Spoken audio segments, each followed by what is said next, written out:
اللهم صل على سيدنا মাওলানা মুহাম্মদ। ভাই তোমরা কি হাত ধুয়ে আসছো?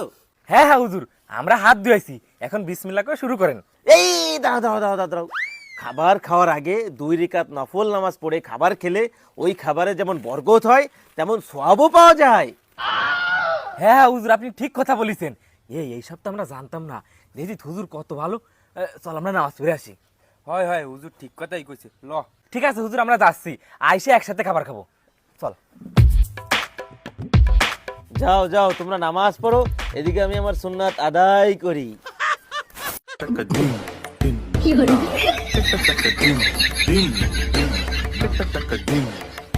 এবার দাঁড়া, আমার না ওই হুজুরের উপরে সন্দেহ হইতেছে, কিছু একটা তো চলতে আছে এর মাথায়।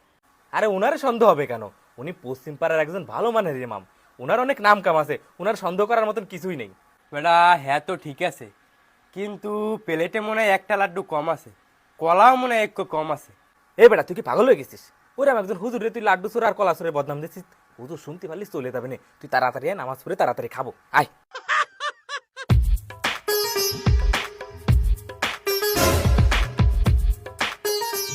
আল্লাহুম্মা